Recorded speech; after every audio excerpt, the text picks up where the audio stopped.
Labas, Marija. Labas. Šiandien svečiuose turim labai fainą moterį. Ir sakyčiau, labai išskirtinę, o išskirtinę dėl daug dalykų. Vienas iš jų yra tai, kad dažnai kalbuosi su žmonėmis, kviečiu ar ne pašnekovus. Labai dažnai mane nustebina jų karjera, ar ne, bet labai retai nustebina jų profesija.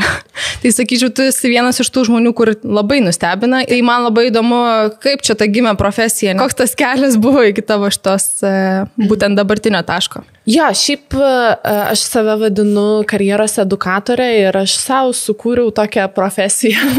Man niekas jos neprištampavo, kodėlgi savo nesusigalvojus kažkokią poziciją. Bet mano kelias iki karjeros edukatorės, tai jisai gana ilgas ir prasidėjo dar tada, kada aš buvau istorijos mokytoja. Tai jo, čia daug ką irgi nustebina, kad aš beveik 7 metus dirbau istorijos mokytoja ir aš visiškai mėgavausi šituo darbu. Ir man labai patiko ir aš turėjau ir auklėjamą klasę. Ir su auklėtiniais labai dažnai klasių valandėlių metu tekdavo apie daug ką pasikalbėti. Pavyzdžiui, net ir mokesčių temą paliesti. Ar ten lytiškumo temas paliesti. Bet manęs mokiniai pradėjo prašyti apie darbo rinką šviesti, kaip pavyzdžiui, CV susikurti. Ar ten reikia to motyvacinio, ar nereikia. Tai čia gal buvo tokios pačios pirmas priegrebos, jeigu toks žodis egzistuoja, jeigu ne naujadaras, kur aš tą karjeros temą šiek tiek paliečiau. Bet per visą karjerą mano būdavo dar visokių tokių projektų, aš susikurdavau visokių projektų. Kažkada sukūriau FEMA projektą, kuris kalbėjo apie lyčių lygybę, apie žmogaus teisės. Ir šitas projektas mano visiškai išėjo į viešumą ir irgi daug kas stebėjosi, kad istorijos mokytoja kalba apie tai, nes esam su daug mokytojų susidūrę, kurie nebūtinai kalba apie lyčių lygybę ir gali pasakyti tam, pavyzdžiui, tai mergaitėm nereikia fizikos. Ten užtenka būti gražiam. Tai bullshit visiškas. Ir tas mano projektas išėjo į viešumą ir tada aš pati bandžiau kurti savo verslą, bet mokymų verslą freelancinau ir pradžioje visai sekėsi, kol galiausiai Rusija užpuolė Ukrainą ir niekam nebereikėjo tų mokymų. Ir dėl visiems suprantamų priežasčių, bent jau tuos, kuriuos aš provaidinau. Ir taip nutiko, kad mane pasikvietė dirbti kaip karjeros centro vadovė ir tapau karjeros konsultantė. Ir va tada aš supratau, kokia šita tema yra įdomi ir ant kiek žmonės susiduria su begalė įsitikinimų stereotipų, kurie kliudo patiems žmonėms. Ir iš esmės, ir aš dirbau irgi IT srityje ir daug žmonių ten, pavyzdžiui, sako, niekam čia tų juniorų nereikia. Ir aš pradėjau gilintis, iš kur kyla šitas toks įsitikinimas, nes tai yra griniausias įsitikinimas, nes teko matyti žmonės, kurie labai greitai susiranda darbus, tapę juniorais, bet kokioj srity, nesvarbu, ar tai būtų IT, ar ten dar kažkas. Ir yra tekę susidurti su tai žmonėm, kurie neranda ten 6 mėnesius darbo, ten, metus ir visa kita. Ir kai pradėjau gilintis į šitą temą, tai pamačiau, kad man jinai yra beprotiškai įdomi ir gali kapstyti labai giliai ir vis tiek neiškapstyti visko, nes šita tema yra tokia plati. Ypatingai Lietuvoje, kai mes išgyvenom, mes tai ne, bet mūsų tėvai išgyveno sovietmetį ir tas požiūris vis dar gajus yra, kad atsisėdai į vieną darbo vietą ir turi išdirbti, ką ten tas darbas ir visą kitą, ne? 20 metų, kaip minimum. Taip, 20-30 iki pensijos varyk ir viskas. Tai su tuo irgi reikia labai stipriai pradirbti, nes, sakau, taip kažkaip labai kenkia patiems žmonėms. Tai va, taip keistai atėjo ta karjeros edukavimas į mano temą, bet į mano gyvenimą. Bet aš visą laiką buvau tokia prie edukatorių, tai pagalvojau, kad kodėlgi nebūti karjeros edukatorė. O jeigu kalbant apie prasmę, ar ne, kur tu čia randi didžiausią, nes sako, jeigu žmogus labai labai myli savo darbą, ką aš matau tavyje, tai jis mato labai labai didelę prasmę. Tai kur tau šitoj būtent tavo profesija yra didžiausia prasmė? Labai geras klausimas.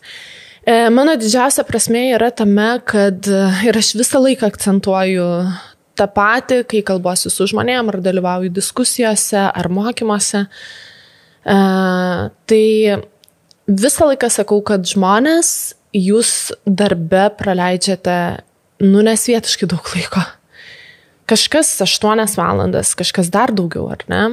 Ir tada po tų 8 valandų mes grįžtam kokie į savo šeimas ar į savo namus, kad ir jeigu jūs vieniši ar vienatvėje gyvenantis ar ne, kokie jūs grįžtat pas savo šuniuką, kačiuką ar gyvatę, jeigu auginat.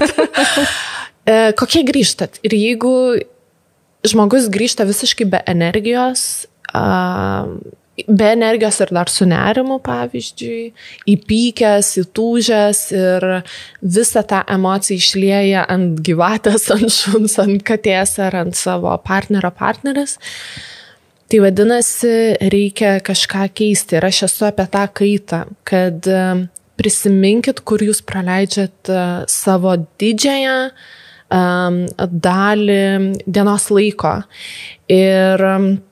Ir tada kažkaip atrodo norisi padėti tam žmogui ir padrasinti jį ir galbūt parodyti, kad šiaip kažkur kitur gali būti ir geriau. Nes vėlgi, jeigu grįšim prie tų įsitikinimų, tai čia tik darbas, taigi gali pakentėti. Mūsų kartai, millennialsam, pavyzdžiui, jau šitas požiūris visiškai nebetinka. Jaunesniem kartom dar labiau. Jie gali išeiti visiškai laisvai po 3 mėnesių, ar tai 3 mėnesiai dar daug, bet jeigu juos netenkina, net nežinau, 2 savaitės mėnuo, tai gali eiti ir trenkti durimis. Ir aš tai šiaip sveikinu, nes už tokį požiūrį, už tokius poelgius, aš sveikinu, nes mes iš tikrųjų praleidžiam pernelyg daug laiko darbe ir mes dar atiduodam savo prime time darbdaviui, vadovui, tymui ar pozicijai. Tai mes neturim, man atrodo, turėtų būti uždrausta, turėtų būti konstitucijai kažkur parašyta, kad žmogus negali praleisti 8 valandas darbe, kuriame jam yra labai negera. Ir mes čia pakalbėjom, pasijuokė mane apie tos 20 metų, bet pasikviečiu žmonės ar ne pas save pasišnekėti. Ir labai dažnas pradeda nuo to savo istoriją, ar ne, kad aš baigiau ten architektūrą, ten studijavau ten dar paskui kitą programą, ieškojau savęs, ar ne. Ir paskui jau galutiniame etape atsiradau čia, kur dabar esu ir esu laimingas, ar ne. Ir šiek tiek pasiklausiau pono Google, ką jisai mano. Tai jisai mano, kad būtent jaunesnioji karta, ar ne, kuri dabar tik žengia į darbo rinką, maždaug vidutiniškai pakeis per savo gyvenimą 5-7 profesijas. Ar ne? Kitur ten LinkedIn irgi yra daug postų apie tai, kad ateityje keisim karjerą, nežinau, kas 2-3 metus, iš dalies ir dėl to, kad technologijos labai stipriai tobulėja. Kaip tu dabar matai tą tendenciją, kaip žmonės ar drąsiai keičia, ar ne, tas karjeras, ir kaip tau atrodo, kaip bus apskritai ateityje? Jo, tai šiaip, jeigu taip žiūrėtumėm in general ir į pačią tendenciją, tai žmonės tikrai yra drąsesni keisti, bet dar prieš 10 metų nebuvo tokios, man atrodo, drąsos visuomenėje keisti profesiją. Nes iš tikrųjų aš dar ir iki pat dabar šiaip žmonėm, kurie pasiryžta keisti darbo vietą ir ypatingai į IT sritį, kuri, kad ir kaip bebūtų, jinai gali būti konkurencinga labai. Tai aš visą laiką sakau, kad bet kokiu atveju tai yra drąsiųjų kelias. Dar šiai dienai tai yra drąsiųjų kelias. Bet kad žmonės keičia ir kad drąsiau ima keisti karjeras, tai vienareikšmiškai. Net ir dabar, jeigu mes pasižiūrėtumėm į 50-mečius žmonės, net ir šitie žmonės drąsesni yra keisti karjerą. Pavyzdžiui, ta pati mano mama, jinai nekeitė karjeros, bet jinai įgijo dar vieną profesiją, jinai yra muzikos mokytoja, nuostabiausia visų laikų muzikos mokytoja, mamit linkėjimai. Bet jinai įgyjo gidės profesiją ir jinai gidauja laisvalaikiu, vakarais, savaitgaliais, pavyzdžiui, ar ne? Tai žmonės net ir vyresni, jie supranta, kad tas vis tik požiūris, kad reikia atsėdėti ir atidirbti viename darbe iki pensijos, na, jiems jau irgi nebelabai galioja. Jaunesnioji karta vienareikšmiškai, kad žymiai dažniau keis karjeras, nes jie jau taip surėdyti, kad jiem greit daugelis dalykų pabosta. Ir tai yra, nežinau, ar tai yra blogai ar gerai, mes, jeigu ten, nežinau, nenorim turbūt kartas čia kažkaip lyginti, nes kiekviena karta turi ką nors pasakyti apie jaunesnėje kartą ir sakyti, nu tai šitie nepastovus, arba vat millennialsai, tai ten, kodėl jūs būtų neįsigyjat, ar ne? Nes nematom gal prasmės tame, ar ne? Tai aš tikrai nenoriu kažkaip smerkti kokios nors kartos ir sakyti, tai čia blogai ar gerai, bet yra tas faktas, kad jie keis tikrai dažniau, nes smagiau jiems bent jau yra išbandyti ne vieną profesiją, ne vieną dalyką, pasižiūrėti, o kaip tas, o kaip anas, kaip trečias. Ar tai išaugins didelį būrį visiškai kažkokių nišinių profesionalų? Kitas klausimas, turbūt ne. Bet gal mes einam į tai, kad mums nebereikės, nežinau, ten labai nišinių kažkokių profesionalų. Nežinau, aš tik tai spekuliuoju. Mhm. Ir matai, aš pavyzdžiui savo irgi aplinkoje matau, kad žmonės ieško tos savo profesijos, jau kalbant ne apie mano kartą, tai labai, labai ryškiai ieško tos vienintelės ar ne man skirtos. Tai turiu tokių pavyzdžių, kur iš tikrųjų žmogus ten, nežinau, baigia mokyklą 100-kais, vieną pastudijavo, antrą pastudijavo, trečią pastudijavo ir mato, kad jau dabar, žinai, 30 nosis ir sako, aš nežinau, kur aš noriu, aš nežinau, kur mano vieta, ar ne. Tai tas ieškojimas irgi kažkiek turi ribas, ar ne? Ir kaip tau atrodo, ar neatsiranda problemos, kad mes vaikomės tos savo vienintelės, ar ne? Ir taip ir neatrandam. Labai geras klausimas. Šiaip iš tikrųjų, tai čia turbūt kalbam apie svajonių darbą, ne? Kas yra tas mano? Kas yra tas svajonių darbas? Man atrodo, tai yra toks didžiulis lūkestis uždėtas ant mūsų pečių ir tas lūkestis ateina iš socialinių tinklų. Nes visokie influenceriai švarus, nešvarus, turintis 1 milijoną followerių ar 2 milijonus followerių, ar ne, ten Tony Robbins, pavyzdžiui, ne, kuris tikrai yra toks, ant klaustuko influenceris. Ir jie visi sako, kad tu privalai rasti savo tikslą šitame gyvenime, tu privalai rasti savo svajonių darbą arba tas mano kažkokį tai darbą, ar ne? Bet kas tai yra? Ar tai iš vis yra įmanoma? Man atrodo, kad ne. Nes net ir jeigu mes kalbėtumėm apie svajonių darbą, visada bus kažkas, kas netiks. Tai reikia manedžinti lūkesčius. Expectationai turi nuo pat pradžių būti suderinti su savim visų pirma ir tada tuos lūkesčius suderintus kažkaip permaščius eiti į darbovietę. Nes visą laiką bus, kas netiks darbovietėje, nes nei viena darbovietė nėra tobula. Ir kiekviena pozicija irgi nėra tobula. Tai visą laiką žmonėm, kurie, pavyzdžiui, net ir yra ieškojimuose, aš visą laiką patariu, kad tai jeigu tu nežinai, ko tu nori, šiaip dažniausiai žmonės žino, ko nori, bet kartais nedrįsta apie tai pagalvoti arba jiem reikia patvirtinimo ir tada, pavyzdžiui, nežinau, ten kreipiasi į mane, parašo, sako, Marija, ar aš čia gerai mąstau? Sakau, gerai, ką aš tau galiu pasakyti, gerai. Ir to kartais žmonėm užtenka, nes reikia patvirtinimo, kad, viskas yra su manim gerai. Tai aš visą laiką patariu, kad, tai pasiimk dabar tą profesiją, kurią tu, norėtum dirbti, kurioje norėtum dirbti. Ir pasižiūrėk day-to-day užduotis. Ar tave jos tenkina, ar tau būtų įdomu. Ir kartai žmonės sako, ne, aš negalėčiau niekada to daryti. Ir tai sakau, tai tas irgi yra gerai atsakymas, tai tada į kažkur kitur ieškotis. Tai, žodžiu, net ir pozicija gali tavęs 100% netenkinti ir netenkins, ne tik, kad negali, bet bus tokių darbų, kur turėsi atlikti per sukastus dantis. Bus tokių darboviečių, kur, pavyzdžiui, vadovas nebūtinai patiks, ar ne, kur nebūtinai tau patiks, galbūt ne pats vadovas, o vadovavimo stilius, atskirkim žmogų nuo elgesio. Gali būti tymas, pavyzdžiui, kur tau visiškai negroja, ar ne, bet va čia ir yra apie lūkesčius, ką tu gali toleruoti ir iki kiek tu gali toleruoti, ne? Ir kartais būna, kad atrodo, labai fainas darbas, bet vadovas, pavyzdžiui, labai toksik yra. Arba komanda yra labai toksik. Ir tau iš to svajonių darbo, ar ne, ir ką darai, eini lauk.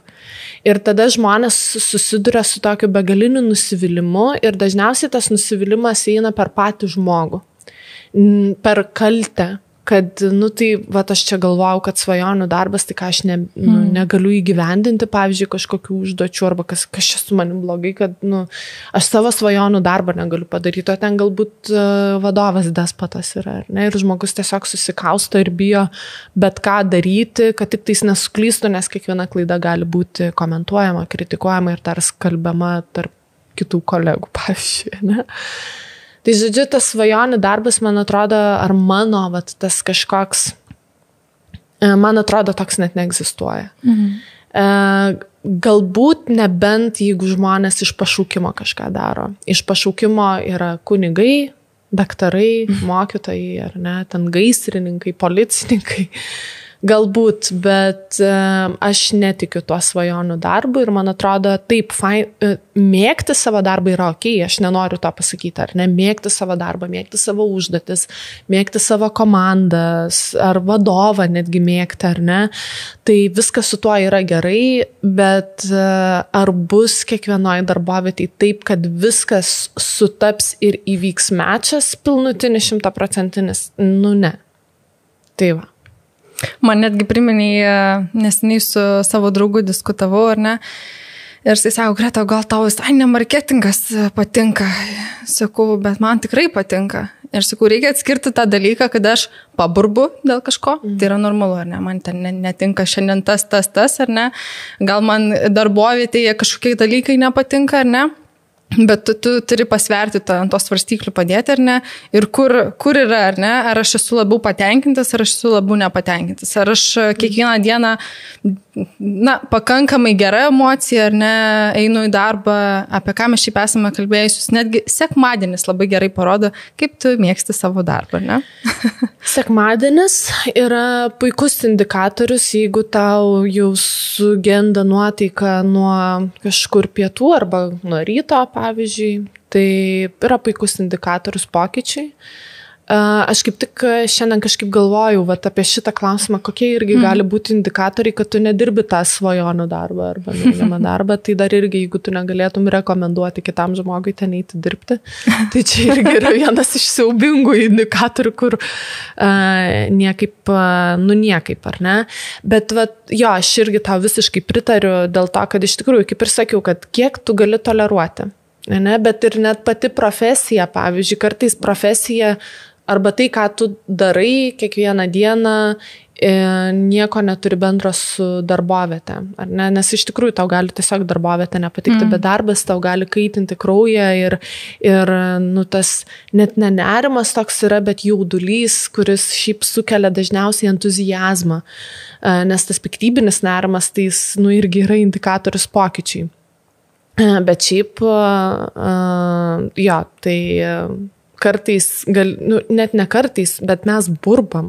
Mes žiauriai daug burbam ir išsiburbėti reikia, nes kitaip tos visos emocijos burbėjimo nuguls kažkur kūne ir ten pradės galvą skaudėti, skrandis skaudėti ar krūtinę skaudėti, koją, ranką, gal ne, bet tos tokius silpniausius galbūt organus gali tikrai skaudėti. Nors gal skrandis nėra labai silpnas. Tai žodžiu, bet tai paburbėti reikia, bet vėlgi, ties kuo tu burbi, ne, ir kiek tu burbi. Taip. Ir dėl ko tu burbi. O žiūrėk, dabar grįžtant šiek tiek prie IT sferos, ar ne, ir persikvalifikavimo būtent, ar ne, kaip dažnai, žinau, kad tu kelis metus ar ne dirbai būtent su IT žmonėmis, su kokiais tokiais stereotipais, gal baimėm ateina ar ne žmonės, kurie, nu, vat, jaučia, kad norėčiau pabandyti, bet, nu, vat, gal prisibijo netgi, ar ne, to visiško kardinalaus karjeros keitimo. Jo, tai visų pirma, turbūt toks, kas pirmiausia ateina į mintis, tai yra amžius. Žmonės iš tikrųjų galvoja, kad IT sritis yra skirta tik tais jauniem, veržliem, ar ne, ir panašiai, bet veržlus gali būti ir 40 metais, ir 50 metais. Šiaip, nu, man bent jau taip atrodo, kad 50 metų žmogus dar yra visiškai jaunas žmogus, taip jisai ne 18-kinis, bet jam ir ne 80 ir ne 90 metų, tai JAV prezidentą mes turim, kuriam netoli 90, ne? Tai, nu, ir kokius darbus daro, ar ne? Tai va, tai turbūt pirmas toks į galvą, kuris atėjo, tai yra amžius ir iš tikrųjų taip yra įmonių, kuriam yra labai svarbus, nu, kad būtų tas kažkoks amžiaus riba, kad, nu, ten, tarkim, nežinau, jie priima tik tais jauną žmogų, bet jie apie tai ir gali komunikuoti tose pačiose darbo pokalbiuose, pavyzdžiui, nes jų kultūrinė aplinka įmonės yra tokia, kad ten, nežinau, daug vakarėlių, pavyzdžiui, ar ne, ar, nu, žodžiu, tai, bet jeigu įmonė apie tai komunikuoja, tai viskas yra okei, ar ne, bet yra įmonių, kurios labai noriai priima tuos žmonės būtent šiek tiek vyresnius ir dėl įvairių priežasčių. Tai pavyzdžiui, vyresnis žmogus, jisai dažniausiai turi jau susiformavusią savo kažkokią tai darbo etiką. Kaip jisai dirba, kaip jis efektyviai dirba, kaip jisai planuoja užduotis. Dažnai vyresniam žmogui jau apie tai komunikuoti ar kalbėti visiškai nebereikia. Toks žmogus dažnai supranta, kad jeigu ateina į darbą, tai reikės dirbti.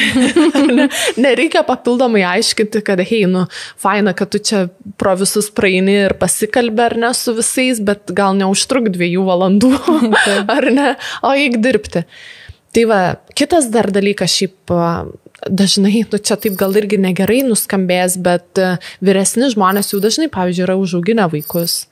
Jie rečiau serga. Jau, žodžiu, užauginti vaikai neserga, ar ne, ir visa kita. Tai kartais darbdaviai irgi va šitos, nu, tokius pliusus susideda, aišku, pagal tai nereikėtų reitinguoti darbuotojo, ar ne.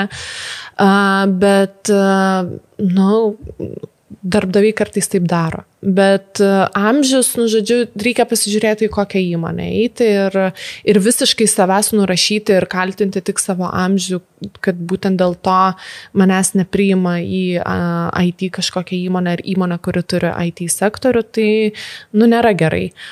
Aš visada rekomenduoju tie, kurie save, nu, taip nurašo dėl amžiaus, tai užsirašyti tiesiog bent jau 3 dalykus prieš darbo pokalbį, kuo aš esu pranašesnis už jaunesnį žmogų. Ir tikrai rasit ir ras ne 3, o dar daugiau turbūt dalykų. Ir tada, na, ta savivertė šiek tiek pakyla. Kitas dar labai gajus yra stereotipas, kad IT rinka tik tais vyrams, šiaip labai gaila. Ir man yra tekę pačiai susidurti su moterimis, kurios sako atviru tekstu, kad ai, nu ką aš ten rinksiuos tą programavimą, vyrai geriau, jie ten masto tą strateginį mąstymą, turi. Logika, pas vyrus. Jie ten, taigi matematika, fizika, chemija. Ir aš dar bandydavau kažkaip, na, perkalbėti ir sakyti, nu, baikit, taigi taip nėra, bet ne visada leidžiasi žmonės, moteris perkalbamas.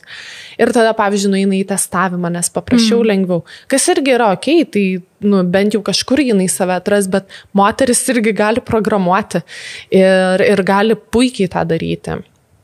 Tai va, tai čia vat toks vienas dalykas. Po to, pavyzdžiui, ta pati duomenų analitika, kad į duomenų analitiką einant tau būtinai reikia išmanyti matematiką ir visą kitą, ar ne? Tai, turbūt nebūtinai, ar ne? Ir duomenų analitika šiek tiek yra plačiau negu kad matematika. Na ir tada kitas, tas dar turbūt jau apie kurį kalbėjau, kad juniorų niekam nereikia. Tai aš visada sakau, kad prastų darbuotojų niekam nereikia, ar ne? Prastų kandidatų niekam nereikia. Tai, o gerų darbuotojų visą laiką reikės, gerų specialistų visada reikės ir visiškai, nesvarbu, ar tu junioras, ar tu mid, ar senior, ar team lyderis, ar ne. Ir jeigu tu nemokėsi savęs pateikti darbo rinkai, visiškai nesvarbu, vėlgi, kokio tu lygio specialistas esi, tau greičiausiai vis tiek nepavyks pasiekti kažkokios tai pozicijos.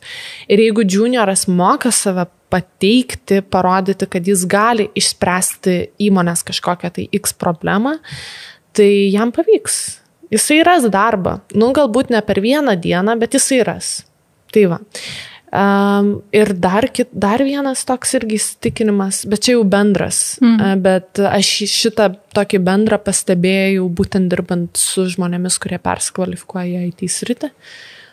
Tai, kad užtenka vieno CV-ko ir vieno CV-ko template'o, pasirašau vieną motyvacinį template'ą ir visiems siuntinėjau ir siunčiu absoliučiai į visas įmonės ir po to stebiuosi, kodėl aš negaunu darbą. O jeigu kalbant būtent iš tavo praktikos, su kokiamis problemomis jau taip konkrečiai ar ne ateina žmonės pasikonsultuoti? Darbo pokalbiai turbūt yra ta tokia mistika žmonėm. Tai kaip man save pristatyti tam darbo pokalbyje? Šiaip keista, nes žmonės gali susirasti populiariausius klausimus darbo pokalbio metu, bent jau to pirmojo etapo, nes pirmasis etapas visą laiką yra apie tai, kokia tavo stiprioji asmenybė, asmeninė savybė, kokia silpnoji ir panašiai, ar ne? Netgi LinkedInas turi paruoštuką, ne? Jeigu aplikuoji, tau iškart išmeta, kad žiūrėk, gali pasiruošti, ar ne? Taip, tai iš tikrųjų įrankių tai labai daug. Jo, ir Google irgi turi, kur tu gali balsu atsakinėti ir tau pasakys, ką tu ten atsakinėji, ar ne? ChatGPT galų gale tu gali išsiaiškinti, kaip atsakinėti į populiariausius klausimus, bet žmonės jie vis tiek nežino, kaip tą padaryti. Ir pavyzdžiui, ten sako, tarkim, klausia, kokia tavo stiprioji asmeninė savybė ir sako, laiko planavimas ir done deal. Tai gerai, o tai kas už to slypi, kodėl tai yra tavo stiprioji savybė, duok man pavyzdžių, paaiškinimų ir visa kita, ar ne? Ir žmonės dažnai susidegina, labai dažnai susidegina tose pirmose darbo pokalbiuose, ar ne? Tada kita problema yra, kad žmonės nemoka ieškotis darbo. Literaliai šioje dabartinėje, šiuolaikinėje darbo rinkoje žmonės nemoka ieškotis darbo. Tai ką ir sakiau, dažnai galvoju, kad užtenka tiesiog pasiuntinėti CV ir viskas, aišku, jeigu tai yra kažkokia speciali, labai nišinė sfera, turbūt taip užtektų išsiųsti tiesiog CV, bet jeigu mes kalbam apie web development arba UX UI dizainą, pavyzdžiui, ar ne, ir junior lygio specialistus, tai tų CV kristi vienam rekruteriui gali ir 400. Ir va čia tada kyla problema ir ateina toks tarsi žmonių kaltinimas į rinką, kad tai kodėl aš siunčiu ir išsiunčiu per dieną 20 CV ir neveikia. Tai čia ir yra problema, tada čia turim ieškoti, ar ne, kodėl tu išsiunti 20 CV ir vis tiek niekas neveikia. Ir tada dar dėl kitų problemų, tai labai žmonės bijo LinkedIno, žiauriai bijo LinkedIno, ypatingai persikvalifikavę ir vyresnio amžiaus žmonės, jiem LinkedInas atrodo kaip kažkokia mistika. Ir baisus dalykas ir sako, ar aš ten turiu paustinti, ar aš ten turiu kažką daryti, ar ten visi tokie smart, ar ne, ir visa kita. Tai jeigu nenorit, nepaustinkit nieko, viskas okei, jūs rekruteriai ir taip gali susirasti. Bet kai mes gyvenam asmeninio brando visuomenėje, tai asmeninis brandas visai yra svarbus ir tave greičiau turbūt susiras rekruteris, jeigu tu apie savo kažkokią tai sritį paustinį, tu apie mane sužinojai irgi turbūt pirmiausia iš LinkedIn, ar ne? Tai tai LinkedInas yra puikus įrankis, nieko kol kas geriau mes neturim. Tai ir CV, tai žmonės nežino, kaip surašyti savo CV ir deda savo gimimo metus, deda savo ten pilną adresą, kartais net pašto kodą įdeda, arba e-mailą susikuria braškytę 123 nebe one.lt, bet gmail.com, ar ne? Bet yra tie vaikiški tokie mailai susikurti. Kaip tik norėjau klausti, užkabinai, tai ir prasitęsiam šitą, būtent dėl pagrindinių klaidų, ko nedaryti darbo pokalbėje ir antroji dalis, ko nedaryti savo gyvenimo aprašyme CV. Ja, tai labai faina, kad tu iš karto šitas 2 temas palėtei, nes jos yra labai susijusios. Tai gal aš kitaip perversiu į tai, ką daryti. Tai visų pirma, visą laiką reikia prisiminti, kad įmonė samdo, įmonė nusprendė samdyti žmogų dėl to, kad jiems iškilo kažkokia tai problema. Kandidatas turi iš karto apie tai galvoti, kaip jisai gali padėti išspręsti šitą problemą. Ir tą problemą jisai gali išspręsti turimais įgūdžiais, turima patirtimi, turimu išsilavinimu, pavyzdžiui, ar ne, Code Academy pabaigia kažkokį tai kursą. Valio, jau su šitais kursais jisai gali eiti į rinką ir padėti įmonei spręsti problemą. Tai vadinasi, kad žmogaus gyvenimo aprašymas, LinkedInas netgi tas pats, ir tai, ką tu kalbi darbo pokalbėje, turi būti būtent apie tai, kaip tu padėsi spręsti tą problemą. Ne? Tai pavyzdžiui, jeigu aš esu karjeros edukatorė ir konsultantė ir aš matau, kad ten, tarkim, įmonė ieško karjeros konsultanto arba įstaiga, ar ne?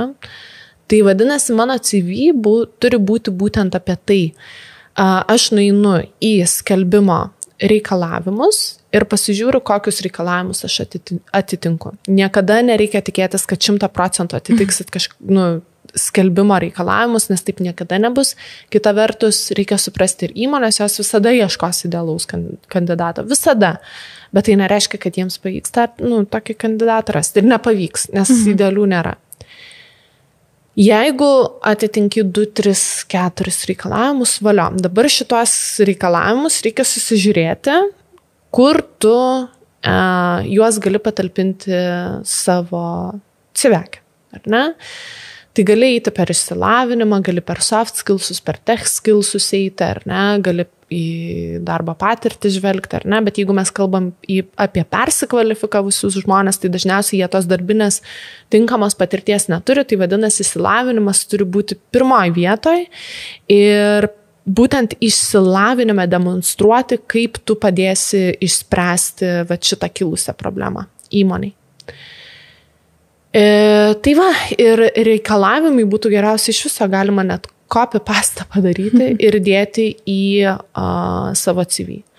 Kitas dalykas, dar kodėl tą reikia daryti, tai mes turim dirbtinį intelektą prieš akį.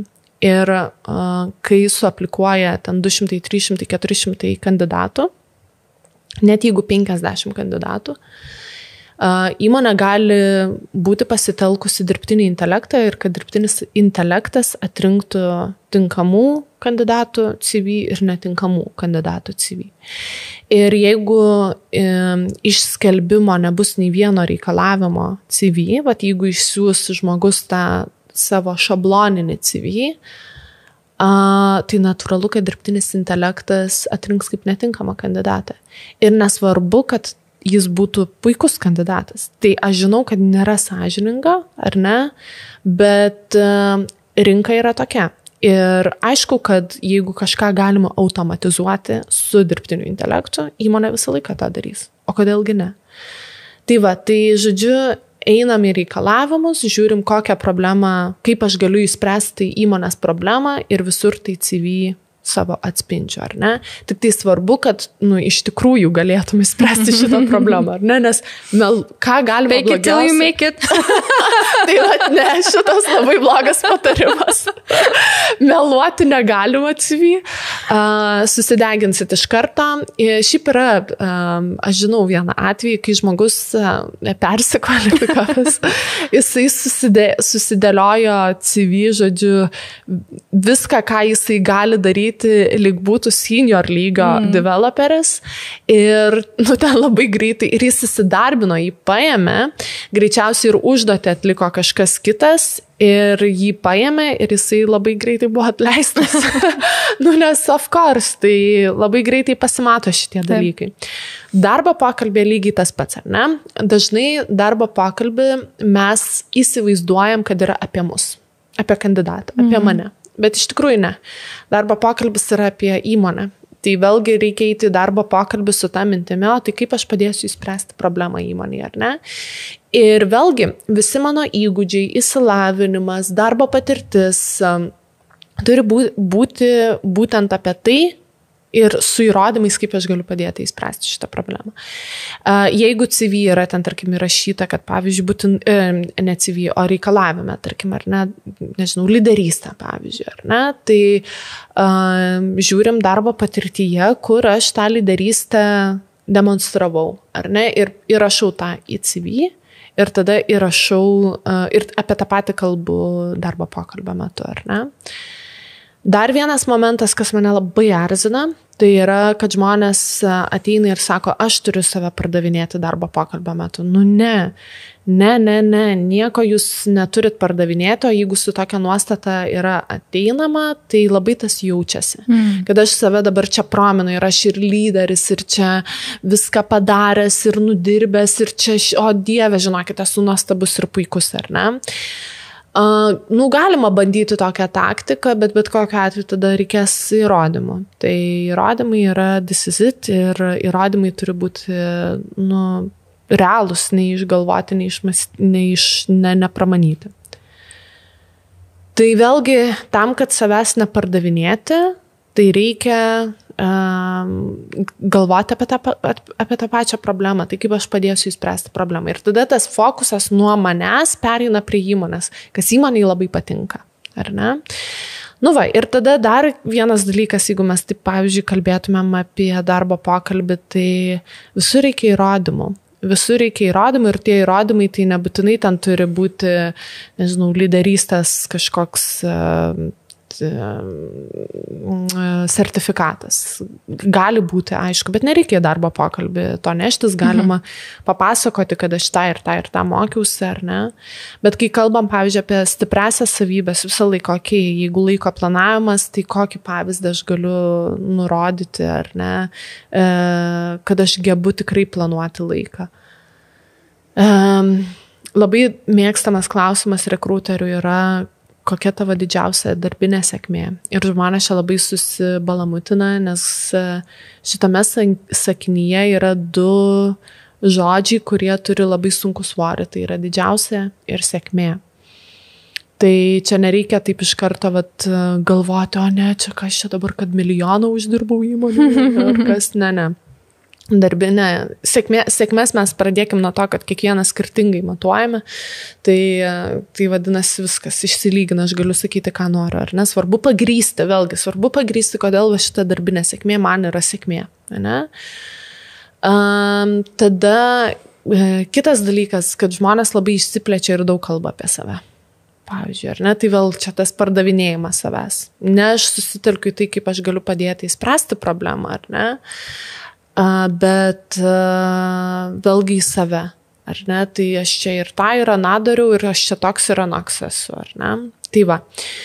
O dar jeigu taip grįžtant į CV, tai irgi, tos klaidas aš jau kaip ir pasakiau, ar ne, tai nereikia gimimo metų, nereikia ten tekėjusi, vedęs, nevedusi, šeimyninė padėtis ten turinti vaikų, net nuotraukos nebereikia, daugelis įmonių net, negali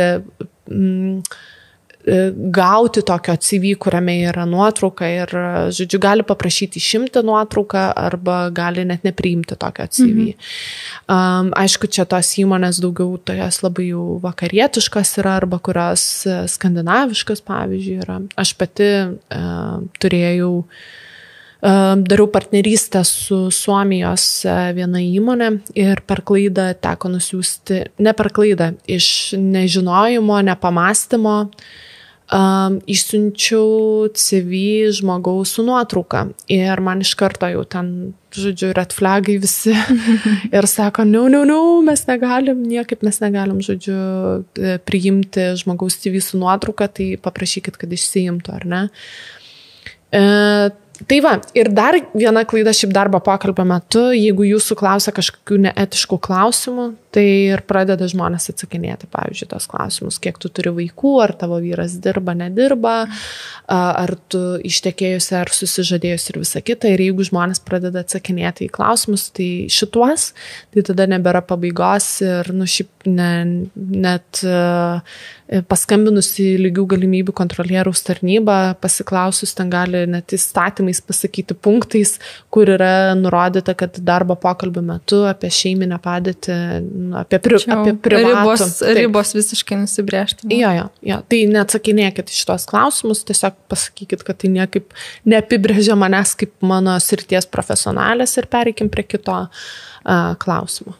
Žiūrėk, man dar labai įdomu apie tą problemą, nes patyrinėjus darbo skelbimus, ar ne, kartais visai neaišku, iš kur tą problemą ištraukti. Kartais labai, ar ne, būna labai išsamus tas skelbimas, tu supranti, kokios pozicijos, galbūt ten konkretus projektas nurodytas, ar ne, prie kurio reikės dirbti, bet jeigu ten parašyti, 3 eilutės, mes ieškome ten karjeros centro specialisto, 5 darbo dienos, 40 valandų ir, žodžiu, kada gali prisijungti.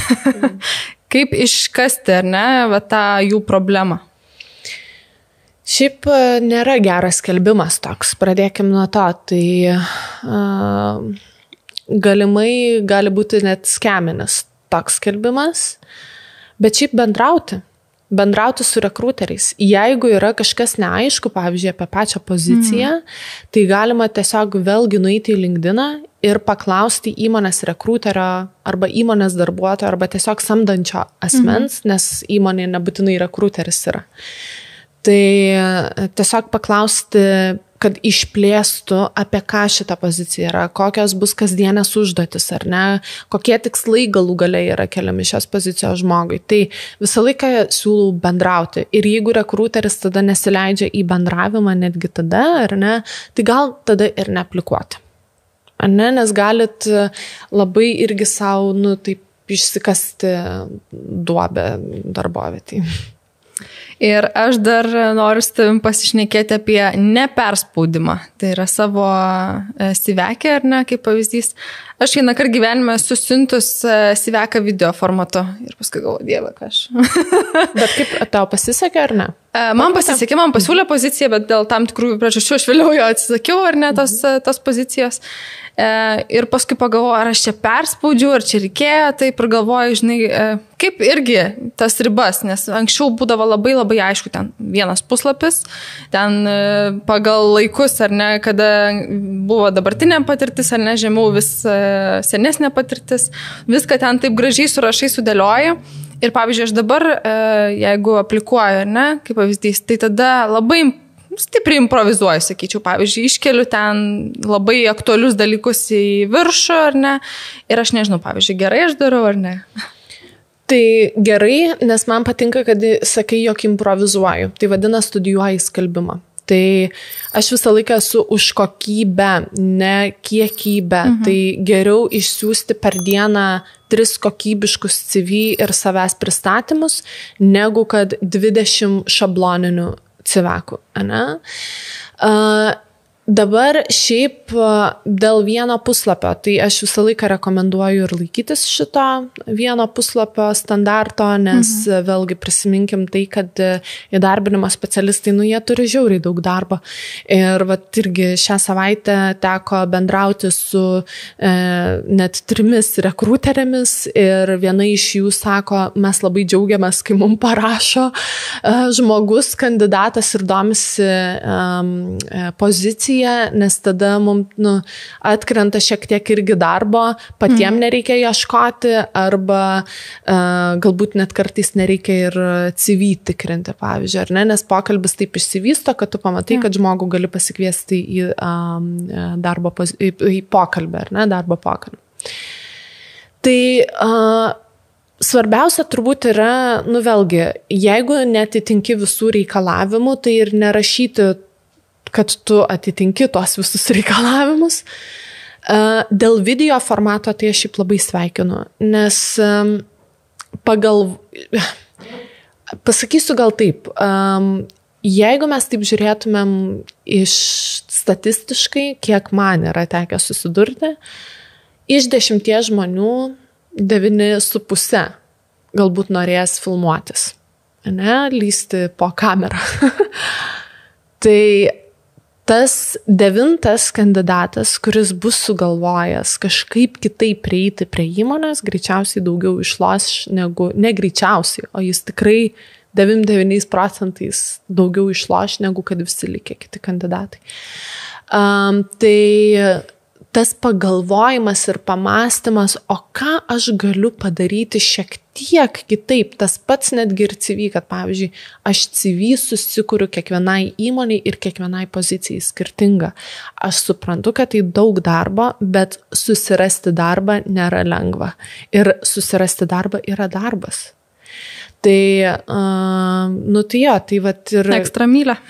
Jo, vat būtent, ką aš ir norėjau pratesti, kad labai tada parodo iš karto jau apie kandidatą daug informacijos. Pavyzdžiui, gerai, tai žmogus ten, tarkim, tiesiog apply, spaudžia, tai renkasi patį lengviausią kelią. Tai jis turbūt bus toks ir darbuotojas. Galimai, spekuliuoju, bet galimai. Ir yra tada tas kitas kandidatas, kuris kitaip pagalvojo, kaip padaryti, ar ne, jis greičiausiai bus paimtas į poziciją. Lygiai tas pats užduotim, pavyzdžiui, yra, ne, atliekant techninę užduotį ar dar kažkokią, pavyzdžiui, tarkim, nebūtinai dabar IT specialistas, ne, bet net ir IT specialistas, jisai gali pagalvoti dar plus priedą, galbūt, pavyzdžiui, prieš techninę užduotį siunčiant, aš dar nufilmuosiu 30 sekundžių prisistatymo video. Ne? Paaiškinsiu, kodėl aš vieną dariau, kodėl kitą ir, žodžiu, parodysiu save. Ypač jeigu ten, pavyzdžiui, nežinau, dar reikės įmoniai kalbėti angliškai, tai galima kalbėti iš karto anglų kalbą, pademonstruosi dar savo kalbos skillsus, ar ne? Bet net, pavyzdžiui, jeigu užduotis yra rašytinė, tarkim, kaip tu, situaciniai dalykai, kai tau yra uždedami keletą klausimų, ar ne, ir kaip tu, nežinau, ką tu darytum, jeigu būtų X. Ir tu gali tiesiog Word'e parašyti, ar ne, ir galbūt tai suveiktų, bet gali, pavyzdžiui, o gal skaidres padaryti, o gal video formatu atsakyti, o gal dar kažką galima pagalvoti ir taip sudominsi darbdavį.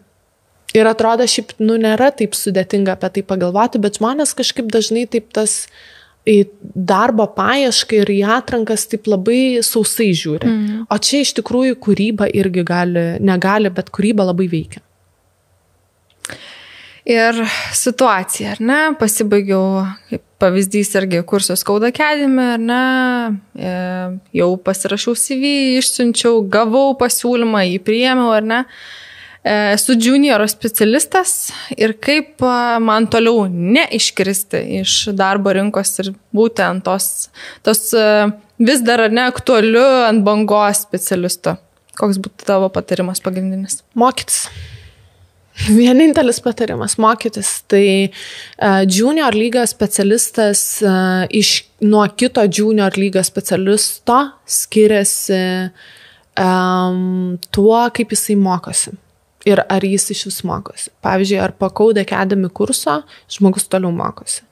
Tai aš tikiu, kad Code Academy suteikia gerus mokymus, viskas ok, ar ne? Bet kokiu atveju motivacija žmogus dar gali parodyti, ar jisai toliau mokosi, ką jisai veikia, kol ieško darbą. Ir jeigu yra įrodymų, kad jis toliau mokosi ir gali veikti visokie online kursai galų gale, ar ne, kad ten ir Coursera, ar Udemy, yra pilna visokių kursų, ar ne, ar knyga gal perskaityta tą temą, ar ne. Bet tai irgi rodo žmogaus motivaciją ir pasiryžimą būti šitoj rinkai, kad jisai ne tik tais atėjo ten for fun, ar ne, nes girdėjo, kad labai ten didžiuliai atlyginimai ir visa kita, bet jis yra iš tikrųjų pasiryžęs nueiti tą ekstra mylę ir toliau mokytis. Net darbo pokalbių metu, ypač junior lygos specialistų, bet dabar taip prisiminiau, kad esu kalbėjusi ne su vienu įdarbinimo specialistu, kuris yra sakęs, kad ir senior lygo specialisto, nesvarbu IT ar ne IT, klausia, tai kaip tu mokaisi? Arba ką tu paskutinį kartą išmokai, pavyzdžiui, ar ne? Tai, arba kaip tu greitai mokaisi? Tai mokymasis šioje rinkoje, ypatingai IT rinkoje, šio laikinėje 21 amžiaus rinkoje yra beprotiškai svarbu, nes pasaulis keičiasi beprotiškai greičiu.